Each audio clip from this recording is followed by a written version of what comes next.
Inshallah, we're going to get started with our dua. Bismillah ar-Rahman ar-Rahim. Alhamdulillahi Rabbil Alameen. Wa sallallahu ala Sayyidina Muhammad wa ala alihi wa sahbihi wa sallam. نوينا التعلم والتعليم والتذكر والتذكير والنفع والانتفاع والإفادة والاستفادة والحث على التمسك بكتاب الله وسنة رسوله صلى الله عليه وسلم والدعاء إلى الهدى والدلالة على الخير ابتغاء وجه الله ومرضاته وقربه وثوابه سبحانه وتعالى وصلى الله على سيدنا محمد وعلى آله وصحبه وسلم. In the name of God, the most compassionate, the most merciful, all praise is due to God, Lord of the worlds, and peace and blessings be upon our Master Muhammad and his noble family, companions, and followers. We intend to learn and to teach, to remind and be reminded, to benefit and be benefited, to improve and be improved, and to encourage holding fast to the book of God and the way of his messenger, and to call into guidance and to direct towards good, hoping for the countenance of God and his pleasure and his proximity and his reward. And peace and blessings be upon our Master Muhammad and his noble family, companions, and followers. Ameen. So inshallah, today we are going to continue where we left off. And before we do, we're going to review what the assignment was for last week, if anyone remembers, anyone who joined us online. I'm just going to say I didn't do it properly. But do you guys remember what the assignment was? Was to read a portion of the regular daily. Daily, yeah. And then reflect on it. Mm-hmm. And preferably in like your best voice. Mm-hmm. And then also to review a portion and memorize. Yes. Mm-hmm. So what I realized is memorization is one goal and tadabbur is a different goal. And combining both goals in one assignment can be hard for people to do. So I think that was my fault. It shouldn't have been assigned that way. It should have been assigned as one or the other. So this week we're gonna choose one, inshallah. And out of the two, let's try again. This is what happens when you assign too much. But we'll get to it, inshallah. But how was the experience for those who attempted it, if you attempted it?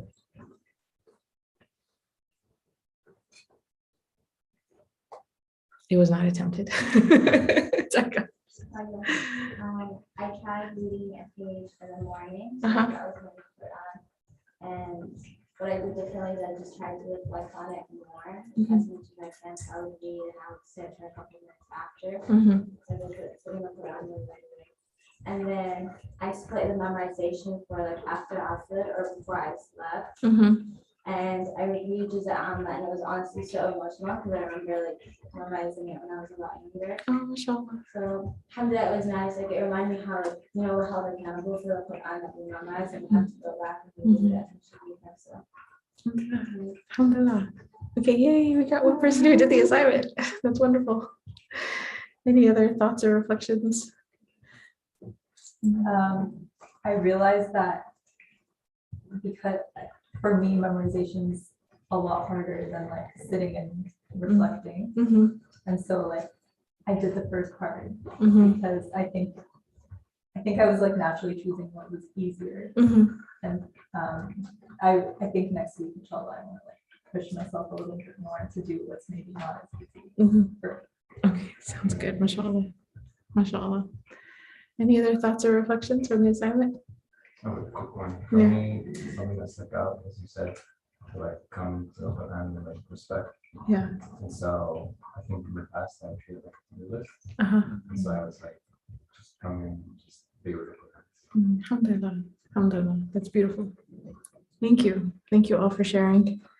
And so because of the mistake I made in the assignment last time, as a correction for this week, it's you have like choose one or the other. Either set aside time for hifz, like not new hifz but review, or set aside time for reading whatever amount. It could be one ayah that you're going to sit and think about. It could be 3 ayahs, it could be half a page, it could be a whole page, but just, and you can adjust it, like, because we don't know what our capacity is until we try. And so, so pick one or the other and adjust your capacity or level so that it's going to be something that you can maintain, something easy. I shouldn't say easy, but something really accessible that you can maintain, inshallah. So, and we'll come back to that assignment at the end as well. I just wanted to start with it because it was related. Okay, we're going to go now to the allegorical commentary from Imam Ibn Ajib of the previous verses.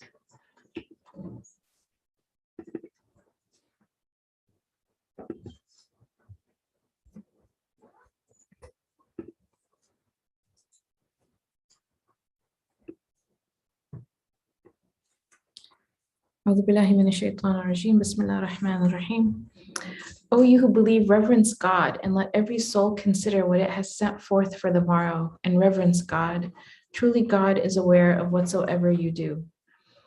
About this verse, Imam Ibn Ajib, he says, look to how much ma'rifah you have in this life, because the shuhud, the witnessing on the Day of Judgment, is according to how much ma'rifah you have in this life. And then when when the repetition of wattaqullah that comes in this verse, he says, and don't prefer others over him. So while when we took the tafsir of the verse, one of the things that looked at is in terms of our deeds, what Imam Ajib is telling us to reflect on is look to how much we know God. What is our direct experience and relationship with God? How much of that do we have? How much ma'rifah, that's the term that's used, the knowing of God, do we have? That's what we're sending forth for ourselves on the Day of Judgment. And then this idea of don't prefer others over him. I mean, that's a huge topic in and of itself, but like God consciousness, while the verse is talking about that, and we talked about it as it relates to the good deeds and like staying away from obviously things that are forbidden. This is a higher level. This is an ihsani advice. This is like, you know, how would you attain excellence? Well, excellence is like nothing competes with God, and that's a really high level. May Allah subhanahu wa ta'ala help us to at least strive for it, especially in times of like, I want to say doubt or confusion. What should I do? What should I not do? You will never regret choosing God. You're going to regret everything else, but you will never regret choosing God. And be not like those who forget God, such that he makes them forget their souls. It is they who are the iniquitous. And here the commentary, the allegorical commentary and the actual commentary are almost identical. He says, don't be like those who don't remember him. They don't make any dhikr of him. And they don't turn their faces towards him. So they forgot themselves. And so they don't try to purify, correct, and remedy their own souls until their souls died, drowning in uncontrolled thoughts and doubts. Not equal are the inhabitants of the fire and the inhabitants of the garden. The inhabitants of the garden, they are the triumphant. And here he says,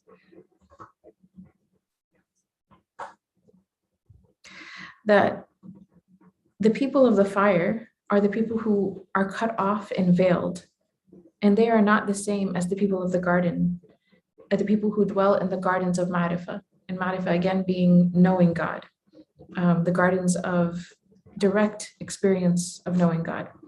So he says the people of the garden are the winners of everything that is worthy of being sought, and they are successful in being protected from everything that people would flee from or wouldn't want.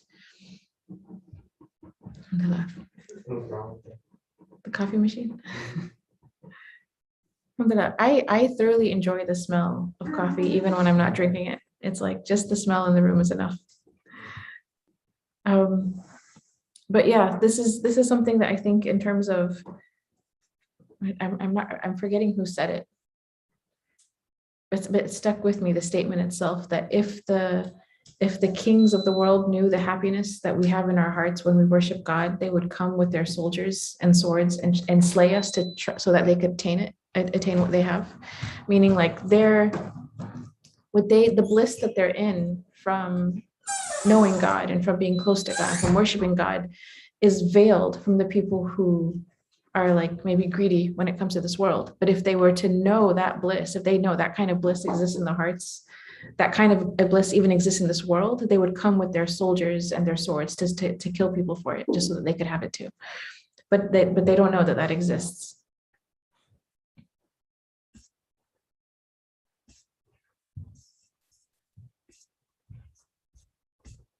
So I'm trying to scroll up.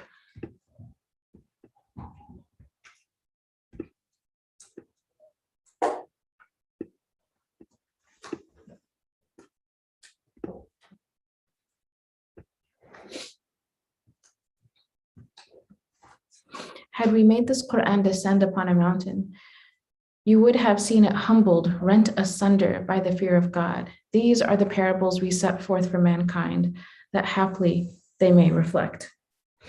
And this was also the verse that the assignment was based on. Here he says that Allah subhanahu wa ta'ala shows the fadl, the merit or the rank of his awliya over the rest of creation. And awliya here, when he's using it, is not, it's believers, because every believer has a share of wilayah. So he says, mountains would perish before the speech of Allah, but the hearts of the knowers of God can hold his speech, which is from him, it's from his sifat, it's from his attributes. So the Quran is, as the speech of God, is from his divine attributes. The divine attributes of God cannot be, a mountain cannot, would be crushed, but the heart of a believer can contain it. He says, in reality, the hearts would melt. Our physical hearts would melt just from the lights contained in every line of the Quran, except that Allah subhanahu wa ta'ala has strengthened the hearts and fortified them and given them the capacity for strength. The capacity for strength in the human heart is greater than mountains. The rest of creation, there's a verse in the Quran where Allah offers the amana to the heavens and the earth, and they refuse, فَأَبَيْنَ. And then, so the rest of creation refused the amana, but then the human being accepted it. And there's a verse in the Quran that talks about this, and he says that the human heart then is more powerful. And it also points to another meaning about the mountains and also about things that are inanimate objects. That mountains, the fact that mountains would be crushed if the Quran is revealed to them, it shows that he says, like in the batin, which is like on an inward level, for lack of a better translation, all inanimate, non-living things actually have an unseen form of aql. And then he says, he said, like aql meaning faculties of perception. And he says, don't listen to the theologians who say otherwise. He's like, this is on the batin. And now we're going to continue for the verses for this week. And actually what I wanted to do is play the verse, because the assignment for last time was to listen and try to have, like, to be reflective as we're listening. So I hope it comes out okay on the microphone. If it doesn't, I have another recitation, but yeah, if this one doesn't work, I have another one we can try. But I'll go along with the English translation as the recitation is being played.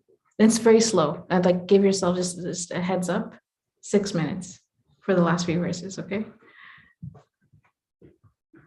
Because it's a practice of the assignment.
That's it.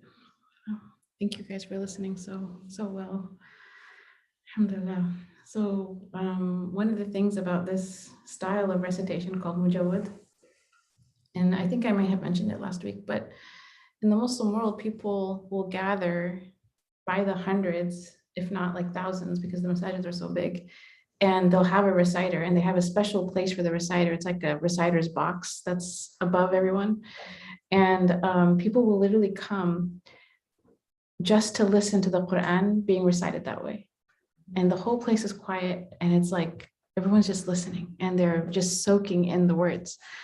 And it's very different than, like, you have to, I mean, how many of you struggled to focus because you're like, we need to finish the class or we need to, it's like, because we're in a rushed society. We're always trying to finish something and get to the next thing and complete the thing that we're doing. And just being present with the Qur'an, with the words of the Qur'an and the meaning of the Qur'an is something that I think people struggle with it, especially here, because the pace of life is so fast comparatively. So I'm just going to read the translation because he already read the Arabic so beautifully. He is God, other than whom there is no God, knower of the unseen and the seen, and he is the compassionate, the merciful. He is God, other than whom there is no God, the sovereign, the holy, peace, the faithful, the protector, the mighty, the compeller, the proud. Glory be to him above the partners they ascribe. He is God, the creator, the maker, the fashioner. Unto him belong the most beautiful names. Whatsoever is in the heavens and the earth glorifies him, and he is the mighty, the wise. So these 3 verses of the Quran are very special. This passage, these particular verses are considered to be amongst, quote unquote, the jewels of the Quran. And it's often recited both like in the Fard prayers, Nawafil prayers. And from the Quran, it provides the most extensive list of the divine names in the Quran. And in these 3 verses, there's either 17 or 18, depending on whether or not you consider the name Huwa, one of his beautiful names.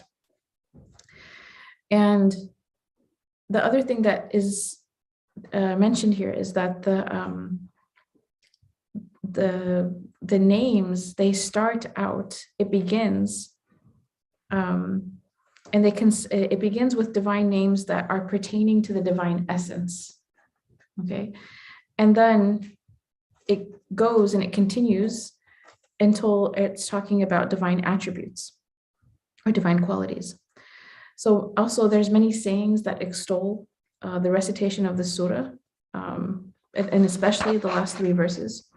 Fudayl ibn Iyad, he said, one who reads the end of the surah of Al Hashr, like 21 through 24, we did just 22 through 24 today. He says if they read them in the morning and then they die that day, they're stamped with the stamp of those who witness God.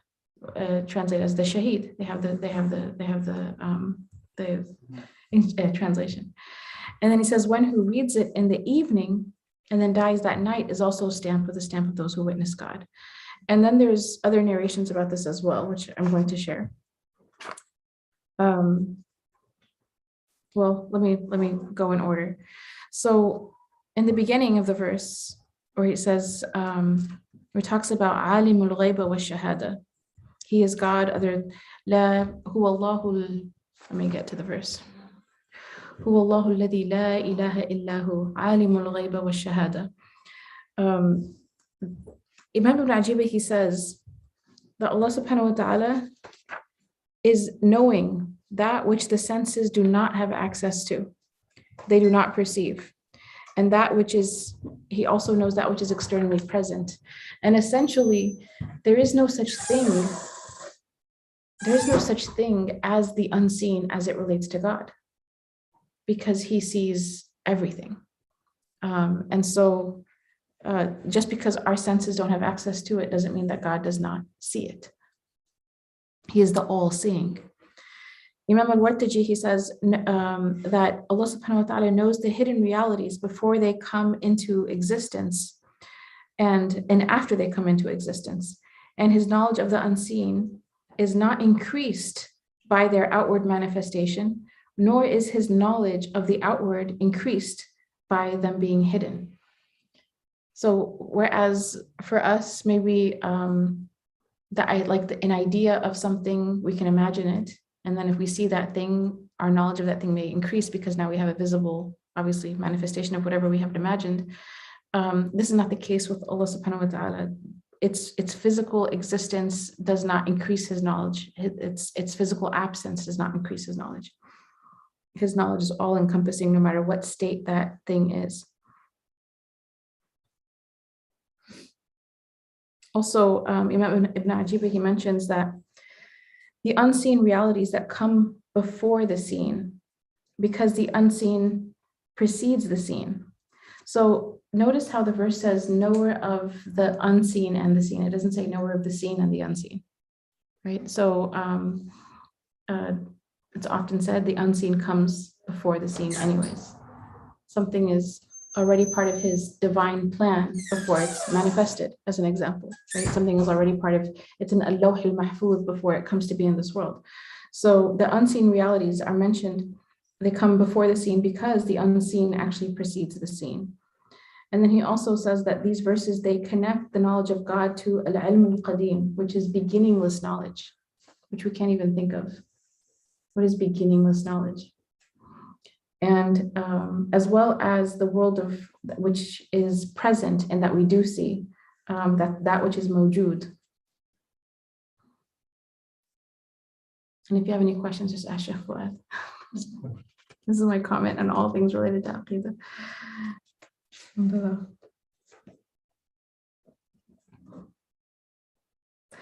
Also, his beautiful names, Ar-Rahman, Ar-Rahim. We actually covered these names on the Thursday night ladies halaqah in great length. But here we're only going to say this much. The Ar-Rahman describes the compassion of God that relates to him bringing everything into existence. Okay, so they say Ar-Rahman applies to, it relates to the fact that he brings everything, the disbelievers, everything into existence, like whether they are worthy or not worthy. So it refers to his blessing of ijad, right, of bringing things to be. And Ar-Rahim is refers to the ni'mah of imdad, or the blessing of sustaining us, or allowing us to continue to exist.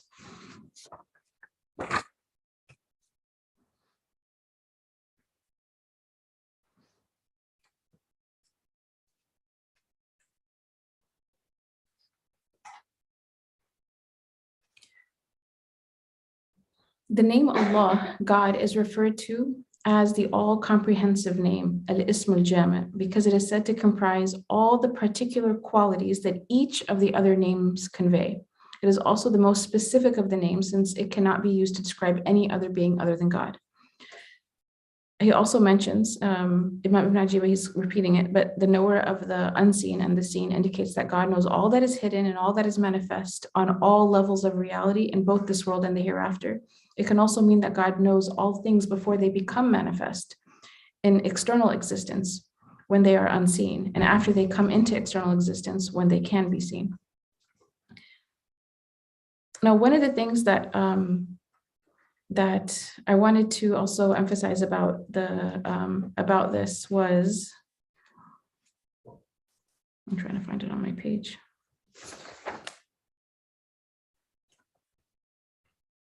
Okay, I think I'm going to get to it inshallah in the end. So we'll continue and then we'll come back.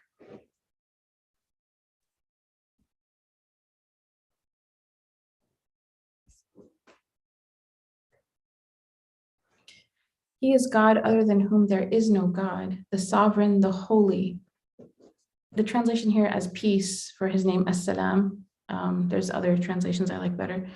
The faithful, the protector, the mighty, the compeller, the proud. Glory be to him above the partners they ascribe. Here he says that there's a repetition, Hu Allahu alladhi la ilaha illahu. That's how the 22nd verse started. That's how the 23rd verse started. And he says this repetition, Imam Ibn Ajib says this repetition is to emphasize the command to Tawheed and the calling to the reality of one God. It deliberately starts with that beginning. And then Al-Malik. And Al-Malik, he says, is the one who does what he wills, absolutely. And none can take or control or lessen from his kingdom until the end of time, or forever, actually. And according to Imam Abu Hamid al-Ghazali, there is a progression in the first 5 names listed here, from names that pertain more closely to the divine essence, to then those that pertain more closely to divine action. So because it starts in the same way, it starts with Allah, la ilaha illahu, al-Malik, right? This is the sovereign king. And then al-Quddus, the holy, as-salam. I've also heard it as the source of perfect peace. That's another translation for it. You can say the source of perfect peace. And then you have names like Al-Mu'min.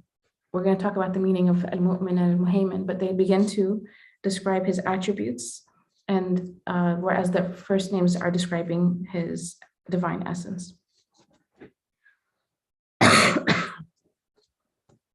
Again, the sovereign is the one who in both his essence and his attributes has no need of any other being. By the way, it's getting a little warm. Is it okay if we open that back door?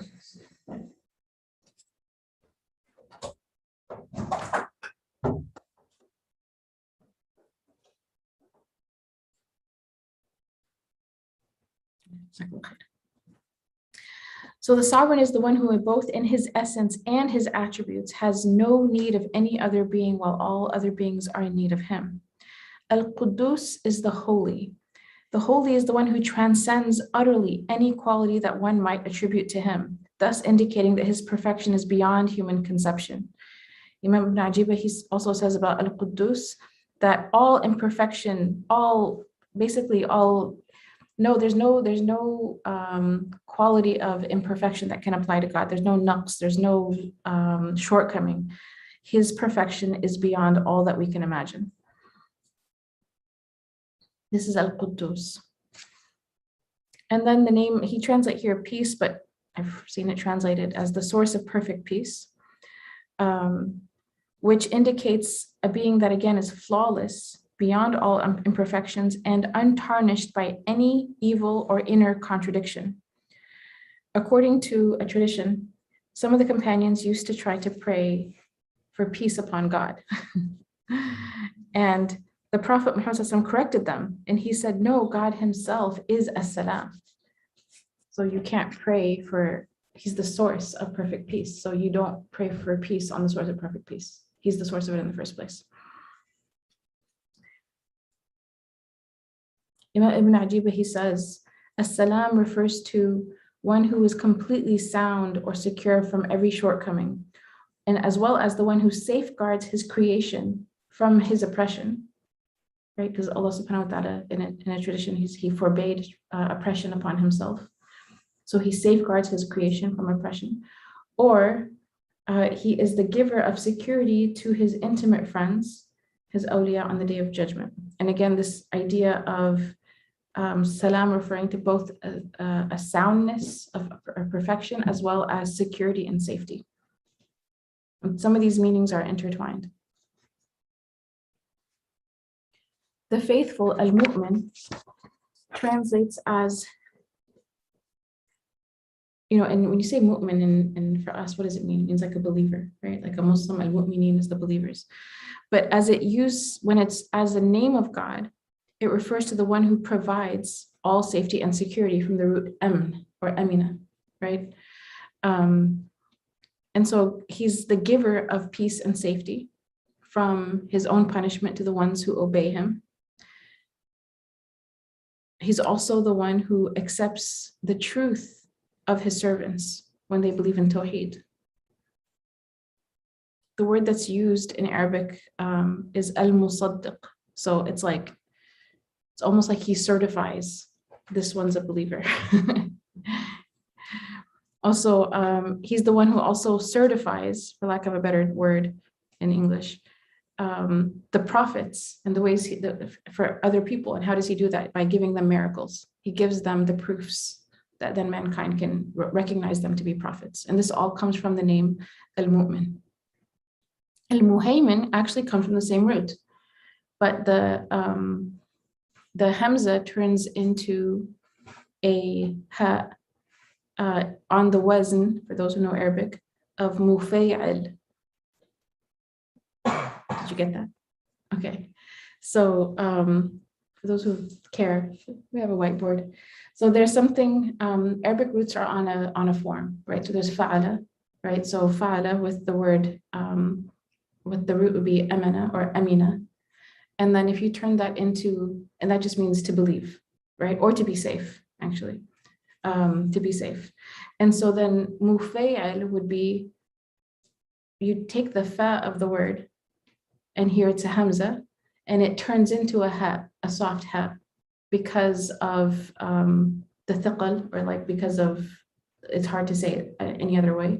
So it becomes muhaymin on the wazn of mufay'al. Did you guys get it now? Okay. So the point is that mu'min and muhaymin come from the same root. And al-muhaymin is the watchful protector of all. And it's interesting that this, to be safe is the meaning of amina. Mufay'al is like the one who's causing everyone to be safe. So muhaymin is a watchful protector. He tends to their actions and their provisions at every moment. Al-Aziz is the mighty, and it indicates the one who is eminent and of whom others have need and to whom access is difficult. And Imam Ibn Ajiba, he says, this is the mighty who is never overcome. He overcomes everything and everyone else, but he is never overcome. And then Al-Jabbar has two shades of meaning. One translation is he's the compeller. And he's the one whose will prevails over the will of all others, the one whose grasp nothing escapes, yet whom nothing else can grasp. That's one shade of meaning for the name Al-Jabbar, the one who compels his creation through his will. He doesn't have to do anything other than to will something, and it is. But it also can come from, there's the root jabara, which means to mend or rectify. And he is the one who rectifies the condition of his servants. Ahwal al-ibad. Al-Mutakabbir, translated as the proud, is the one who is majestic to the exclusion of all else, so that nothing is worthy of being considered in relation to him. Imam Ibn Ajiba, he says, Al-Mutakabbir is greater than everything else and has no need or shortcoming or decrease. He is the greatest in grandeur. Verse 24, he is God, the creator, the maker, the fashioner. Unto him belong the most beautiful names. Whatsoever is in the heavens and the earth glorifies him, and he is the mighty, the wise. The creator, the maker, and the fashioner can be correlated to three stages in the unfolding of creation. So the creator indicates the quality of God through which he measures things out before they come into existence in the world. And that would be Al-Khaliq. Then Al-Bari is the maker and indicates the manner in which God then brings things into being. And then Al-Musawwir is the fashioner and indicates the manner in which God then gives things the form with their various unique and different characteristics. This is in the Tafsir of Imam Al-Qurtubi. Imam Al-Qurtubi also says, alternately, these three divine names can be seen as referring more specifically to three stages through which creatures, in particular human beings, develop in the womb. They're first created, then they're given the ability to take on the form that they're going to be given, and then they're fashioned. The last stage is obviously the details of our faces and our fingers and fingerprints and all of that. So that's another interpretation in terms of the differences of the difference in the shades of meaning. Imam Ibn Ajiba, he says, Al-Khaliq is the one who decrees or apportions to creation or according to his wisdom. Al-Bari causes things to be. He brings them from non-existence into existence.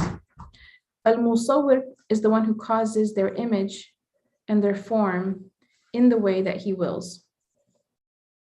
It says kayfiyatihi, like its manner, its way, its outward form, but as well as its way. So ducks walk on 2 feet, right? Dogs walk on 4. This is, you could say this is related to Al-Musawwir. Imam Ghazali, he says, Al-Khaliq is the one who apportions and decrees and is related to the irada or the will of God. And Al-Bari is the one who brings them into existence. It's related to his qudra or his power. And Al-Musawwir is the one who fashions them into the best of forms and the best of ways and order. And he beautifies them in the most beautiful way. And this is related to his hikmah or his wisdom. Then there's a difference. What was that? Oh, this happens each time. Maybe. I don't even know which inbox this is. So you're like, alhamdulillah. So it creates that. So Imam Ibn Ajiba differs, and he says that both Al-Khaliq and Al-Bari are names that refer to the irada of Allah, the will of God, because Al-Khaliq creates things from nothing, So it's a little different. And al-bari' gives things the ability to accept its form. So I want to go back a little bit. You know how he said Allah subhanahu wa ta'ala is the knower of the seen and the unseen. And then whether they exist or they don't exist. So he's the knower of all that exists. He's also the knower of the infinite possibilities of everything that did not come into being. Right? There's the infinite possibilities of everything that does not exist, meaning in our lives, right? At any given point, we could make different choices than the ones that we're making, right? Alternate realities. I won't call them realities. I'll call them alternate possibilities. Yeah, possibilities. So all of these infinite possibilities that do not exist, he has full knowledge of. And so creation is a very specific act. It's out of all of the infinite possibilities of things that are not, he has chosen something to be, right? So it's very specific. And so it's a reflection of his irada, or his will. And it's a little bit overwhelming to think about. I mean, there's a way that you think about it in the past. There's a way that you think about it in the present. There's a way that you think about this in the future. So on a very practical level, how do we relate this to our good deeds?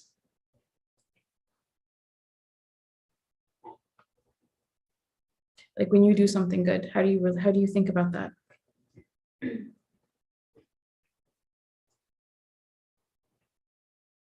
Before the act, oh, sorry, go ahead. I was saying that I feel like how I'll approach it is kind of just like that I'm just the vessel through which it occurs. Mm-hmm. So, and there's a lot of truth in what you said. On a spiritual level, before the good deed, it's like we have to think of it as in a particular way. And after the fact, we think about it in a different way. And this is how we kind of maintain balance. You can't think about it in the way you think about it after the fact, before the fact, otherwise you won't attain what you need to attain. Mm-hmm. So as an example, a person says, I want to read Qur'an every day, right? They cannot think, okay, I'm going to read Qur'an every day if God bestows me with the gift and decrees for me to sit down and read Qur'an every day. If they think about I will do it only if God decrees it, it's kind of like the way some people say, inshallah, right? It means I'm not going to do anything. If God, through some miracle, makes something happen, then it'll happen. But that's not really the way we're supposed to do it. We're supposed to actually, before the deed, do the good deed, like we have to. Consciously decide. Yeah, it's a conscious decision. It says, I don't remember the exact. Mm-hmm. But some people say, if God wills it, he would have taken care of it. But Mm-hmm. God wants it to be a conscious decision. Before we have choice. We do have choice. We don't say Muslims don't have choice. Like that would defy the concept of his divine justice. So before the fact, we look at it as choice. This is my choice. After the fact, the good deed is done. How do we look at it? Yes, we don't actually look at it as I did this. You look at it as God did this. God blessed me with this. And both are true. And it's very hard for our minds to relate, but holding both truths together at the same time. And the Prophet Muhammad ﷺ said actually that the first sort of not deviation, but the first sort of break off in the Muslim community will happen around this issue about free will and what is qadr and what is it not, because it's a hard thing for people to grasp. But as one scholar mentions, he said, before we do something, only see yourself in terms of your choice, and afterwards only see it as this is a gift from God. And this is what when a person sees their good deeds as a blessing from God, spiritually, the impact is you're not worshiping him in a transactional way. So if you see it as I did this, then now there's an expectation, because I did this, I wanted you to give me X, Y, Z. right? Because I did this, you now owe me, astaghfirullah. You know what I mean? That attitude versus, alhamdulillah, God gave me the gift of being able to do this. And I'm just grateful that I was able to do it, that he let me do it after the fact, not before the fact, because otherwise you'll just be waiting and not doing what you need to do. Okay, so now what I wanted to do is, as it relates to all the beautiful names, Imam Ibn Ajiba, in his, when he did Tafsir Surah Al Fatiha, in the introduction of Tafsir Surah Al Fatiha, he goes through all the Asma al Husna and he does a commentary. That commentary, people translate it, turned it into a book. One of the things that he, in the Tafsir of these verses, he says, and I have earlier talked about ta'alluq billah, takhalluq, and tahaqquq. So this is how do you connect to the divine names? How do you try to embody on a human level the divine characteristic that's being described? And how do you realize this name within yourself?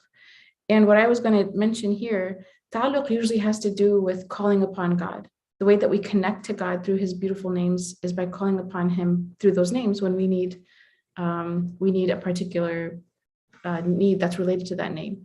So a person who's going through a difficult time may call upon Allah as Ya Latif. A person who is maybe is being oppressed and they want justice, they may call upon him by his justice. A person who is going through an illness may call upon Allah as by Ar-Rahman Ar-Rahim. They want mercy and they want alleviation from their illness. And so connecting to his name is really about calling upon him using his names. And then takhalluq is embodying on a human level the qualities or the shades of meaning within the name. And that is something the Prophet Muhammad did encourage us to do. He said, takhallaqu bi akhlaqillah. So take on the divine characteristics of God.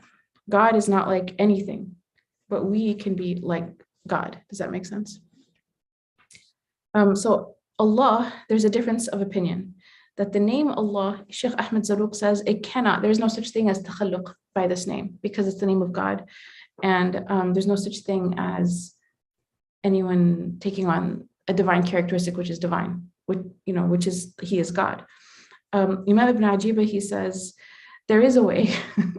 He differs. He mentions it, like just to his credit, he mentions the argument of the one he disagrees with, and then he mentions his argument. And he says there is a way. And that's actually if a person immerses themselves in this name such that nothing else exists in the world for them except for God. The disappearing in the reality of God's oneness. That was his, but he said Shaykh Ahmed Zarruq, and I personally favor Shaykh Ahmed Zarruq on this one, because I feel like that nasiha for the beginner, they won't know how to do that. So he's like saying fana. Yeah, so that's a very high thing for someone who's trying to do takhalluq. So I'm like Shaykh Ahmed Zarruq on this one, I think is safer. Wallahu alam. Ar-Rahman, he says, and this is the name of Allah that we mentioned that is applied to the mercy by which all things are brought into existence. He says, look upon all creation with the eye of mercy. This is how you do takhalluq with the name Ar-Rahman. Look upon all creation with the eyes of mercy. And that is much easier said than done.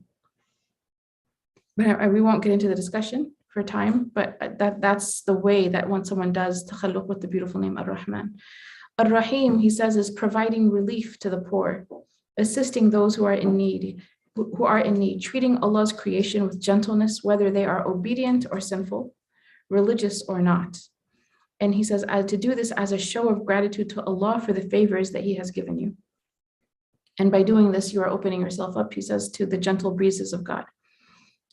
So that's how we would extend rahmah, according to the name Ar-Rahim, or we try to embody it. Al-Malik is by taking possession, yamlik. You take possession of your own ego and your desires, and you liberate yourself from the bondage of answering just cravings. We were just talking about coffee. So that you can be rich in Allah subhanahu wa ta'ala and find your sufficiency in him. Al-Quddus, which is the holy, also translated as the pure. we would embody this or seek to embody this beautiful name by purifying our limbs from the stains of sinfulness and offenses, and by purifying ourselves from following our capri and from our desires. And also purifying our wealth from that which is forbidden and doubtful, purifying our hearts from heedlessness, and purifying ourselves from excess comforts and habits. And then we would purify the innermost self from the glances here and there. And I thought initially he meant like lowering the gaze, but he's not talking about that.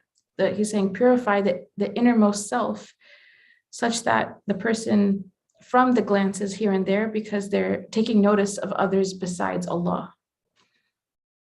So it's on a spiritual level, like don't get lost in other than him. Then the beautiful name As-Salam, the way that we do takhalluq with this beautiful name is by keeping others safe from our hands and our tongues. We don't say other people should feel safe around us.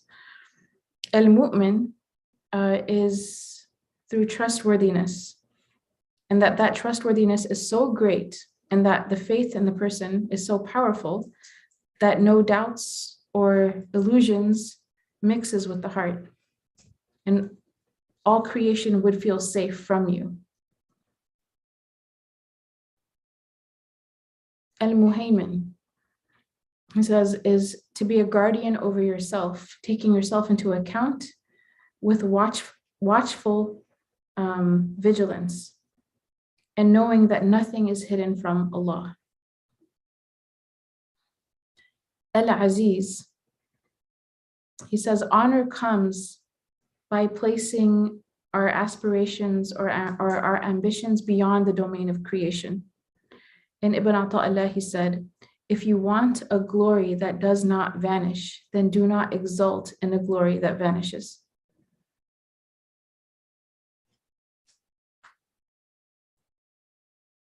Al-Jabbar, the way that we do takhalluq with this beautiful name is by mending hearts. And he says not issuing, but how do you say it? ESCHEW, issue. I don't know. But basically removing from ourselves and repelling from ourselves tadbir, which is selfish calculation in that which we cherish as well as that which we hate. So selfish calculation is like, we've talked about it. It doesn't mean you don't have choices. You don't try to choose things that are good and wise, but there's people who are sort of obsessed with attaining whatever is in their best self-interest at all times. And that's like they're just lost in that, like constantly protecting their self-interest. So he's saying like, don't do that. You mend hearts, you remove from your hearts the selfish calculation, and you make your ultimate objective to be Allah subhanahu wa ta'ala, and to such an extent that it overpowers your base desires out of your love for the master. Al-Mutakabbir, he says, to be firm with tyrants, but humble yourself before Allah's greatness and submit to his wisdoms and divine judgments. And again, make your aspiration Allah and not the creation. And he says, whoever humbles themselves below their rank, their true rank, Allah will elevate them beyond their rank. For Al-Khaliq, Al-Bari', and Al-Musawwir, he has a single, he put them all in under one category. And so he says, to do takhalluq with these beautiful names, we should purify our contemplation, our spiritual contemplation, or our fikr, until you yield from it wisdoms and you perfect your works and become from the muhsinin. Now, something that's interesting here, just I'll make a quick comment, is there's this idea that there's this universe outside of us, and then there's also that the ruh, the spirit, also has a universe within it as well. And so if a person is on a path of spiritual purification, their spirit will start to talk to them and tell them truths about the world.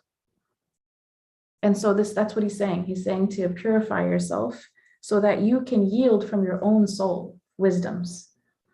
And when you think about like the hikmah of Ibn Ata'illah, right? Some of these wisdoms that are like these aphorisms that last through the ages, these are the wisdoms of very purified souls. And that reality exists in every human being.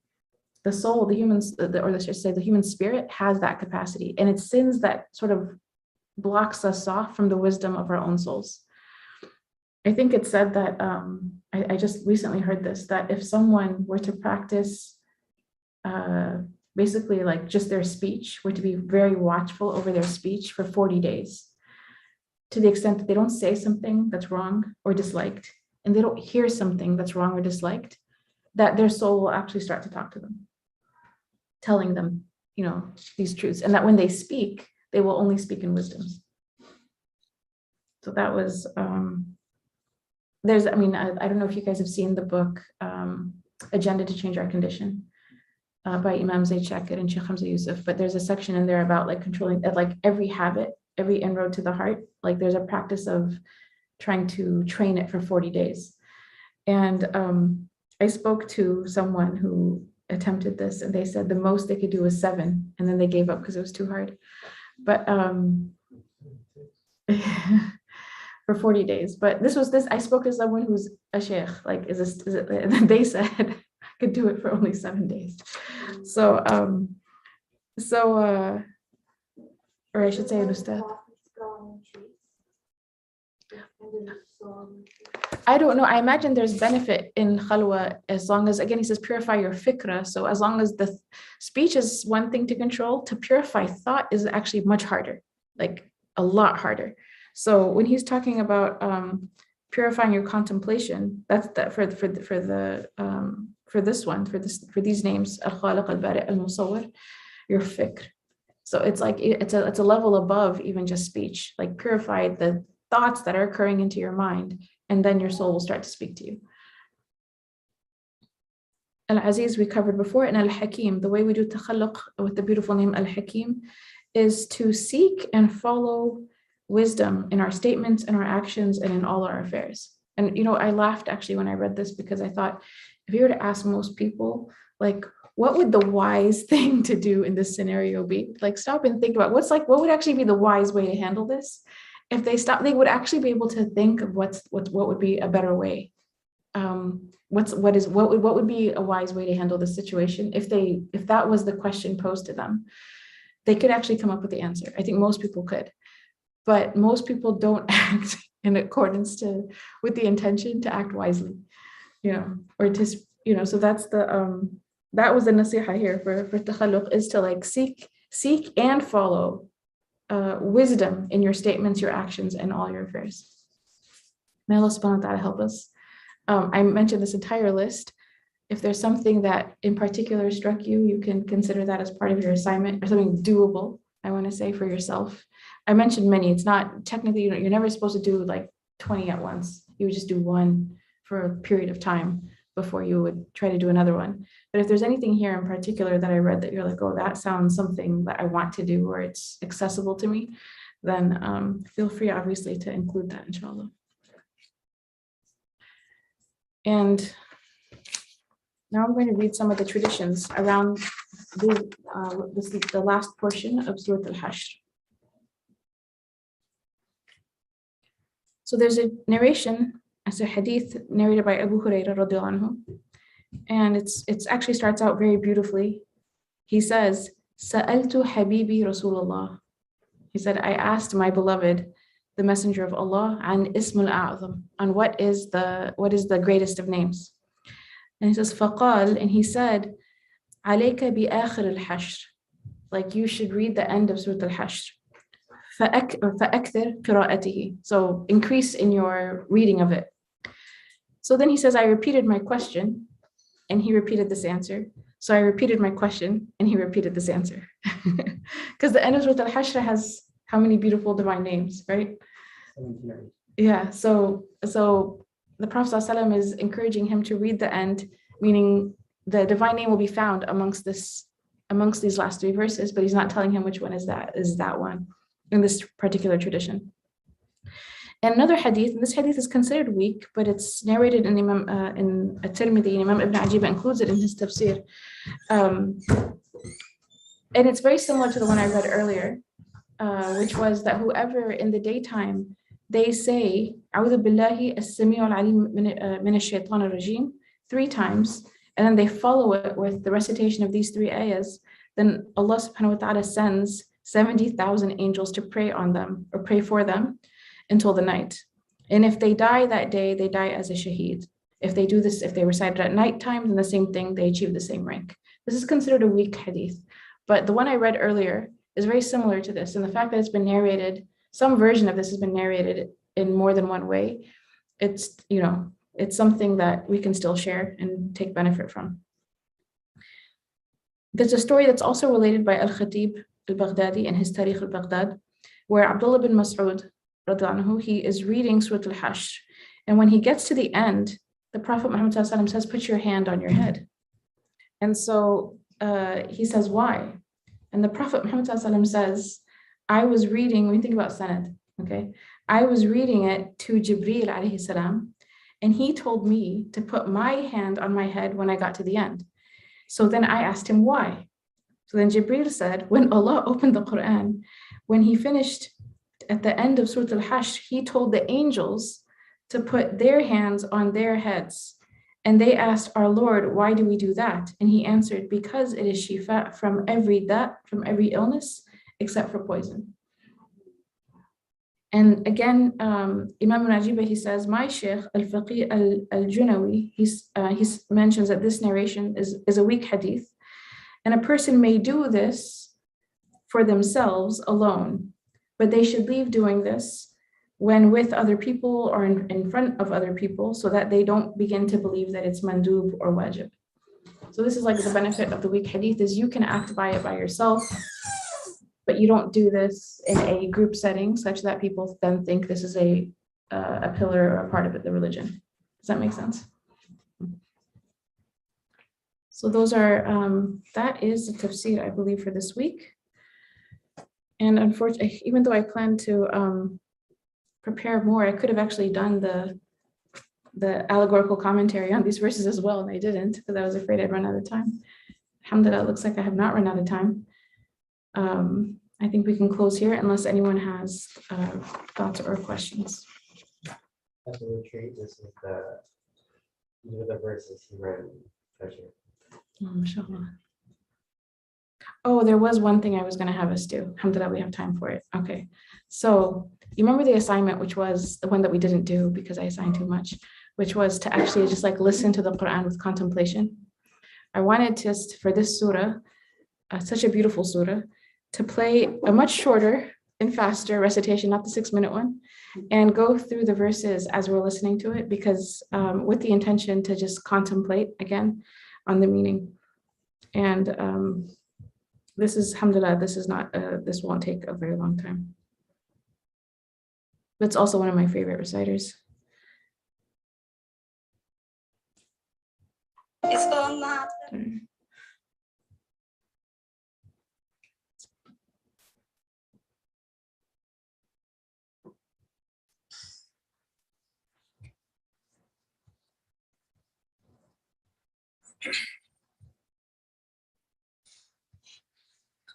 سبح لله ما في السماوات وما في الأرض وهو العزيز الحكيم هو الذي أخرج الذين كفروا من أهل الكتاب من ديرهم لأول الحشر ما ظننتم أن يخرجوا وظنوا أنهم مانعتهم حصونهم من الله فأتاهم الله من حيث لم يحتسبوا وقذف في قلوبهم الرعب يخربون بيوتهم بأيديهم وأيدي المؤمنين فاعتبروا يا أولي الأبصير ولولا أن كتب الله عليهم الجلاء لعذبهم في الدنيا الدنيا ولهم في الآخرة عذاب النار.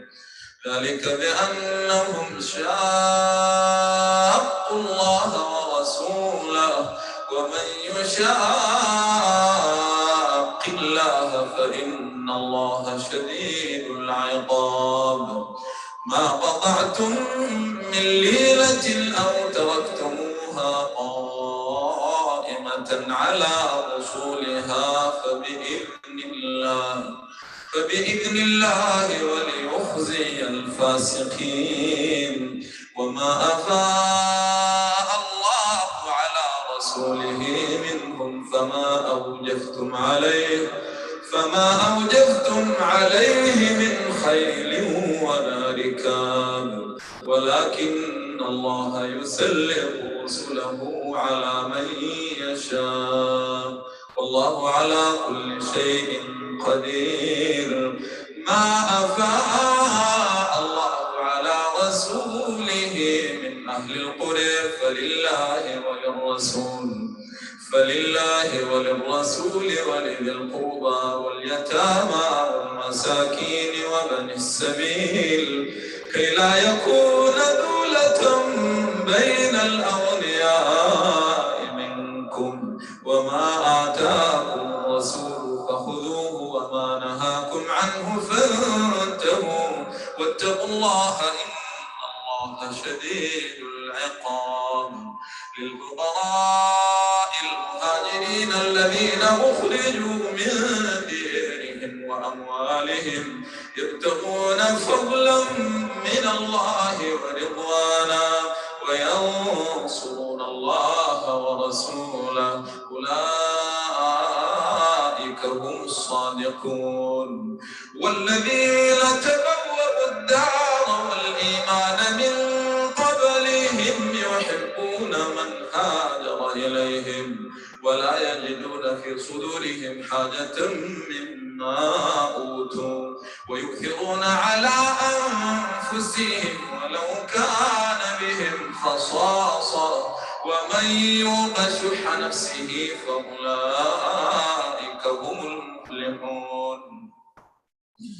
والذين جاءوا من بعدهم يقولون ربنا اغفر لنا ولإخواننا الذين سبقونا بالإيمان ولا تجعل في قلوبنا غلا للذين آمنوا ربنا إنك رؤوف رحيم. ألم تر إلى الذين نافقوا يقولون لإخوانهم الذين كفروا من أهل الكتاب لئن أخرجتم لنخرجن معكم ولا نطيع فيكم أحدا أبدا وإن قتلتم لننصرنكم الله يشهد إنهم لكاذبون. لئن أخرجوا لا يخرجون معهم ولئن قتلوا لا ينصرونهم ولئن نصروهم ليولن الأدبار ثم لا ينصرون. لأنتم أشد رهبة في صدورهم من الله ذلك بأنهم قوم لا يفقهون. لا يقاتلونكم جميعا إلا في قرى محصنة أو من وراء جدار بأسهم بينهم شديد تحسبهم جميعا وقلوبهم شتى ذلك بأنهم قوم لا يعقلون. كمثل الذين من قبلهم قريبا ذاقوا وبال أمرهم ولهم عذاب أليم. كمثل الذين من قبلهم قريبا ذاقوا وبال أمرهم ولهم عذاب أليم. كمثل الشيطان إذ قال للإنسان اكفر فلما كفر قال إني بريء منك إني أخاف الله رب العالمين. فكان عاقبتهما أنهما في النار خالدين فيها وذلك جزاء الظالمين.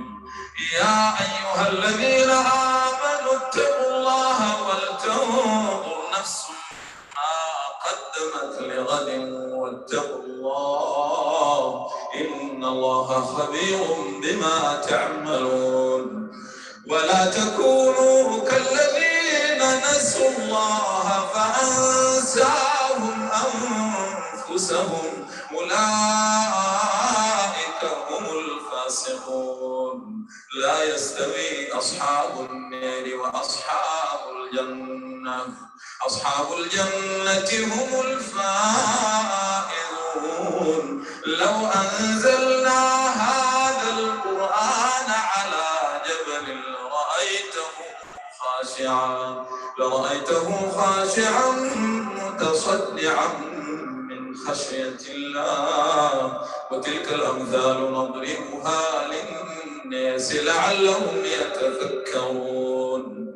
والله الذي لا إله إلا هو عالم الغيب والشهادة هو الرحمن الرحيم.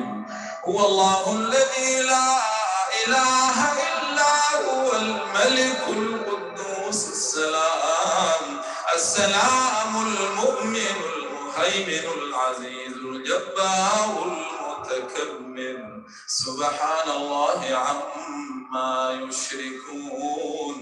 والله الخالق البارئ المصور له الأسماء الحسنى يسبح له ما في السماوات والأرض وهو العزيز الحكيم.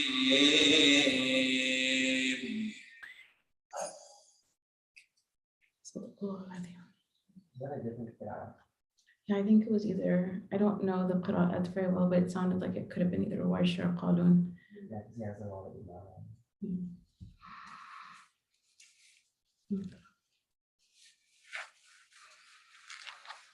I think it's nice to conclude the surah with a recitation and reflection. It's nice to feel like we did the whole thing over the course of 6-7 weeks. If there's any other questions or thoughts before we close. All right, inshallah, we'll close with the dua. Bismillah ar-Rahman ar-Rahim. Allahumma wafiqna lima tuhibbuhu wa tardah wa ja'alna min abidika su'ada wa amitna ala kalimat al-huda. علمنا ما ينفعنا ووفقنا للعمل بما علمتنا به واجعل ما نحن فيه خالصا مخلصا لوجهك الكريم آمين يا رب العالمين. اللهم اجعل تجمعنا هذا تجمعا مرحوما وتفرقنا بعده تفرقا معصوما لا شقيا منا ولا محروما. وصلى الله على سيدنا محمد وعلى آله وصحبه وسلم.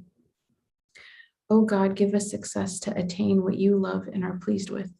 Make us amongst your felicitous servants. Allow us to die on the statement of guidance.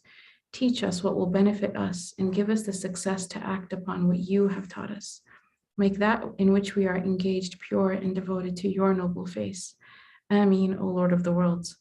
O God, make this gathering of ours a gathering enveloped in mercy, and our parting thereafter a parting of our sins, purged and forgiven. Not one of us wretched or deprived, and peace and blessings be upon our Master Muhammad and upon his noble family, companions, and followers. Ameen.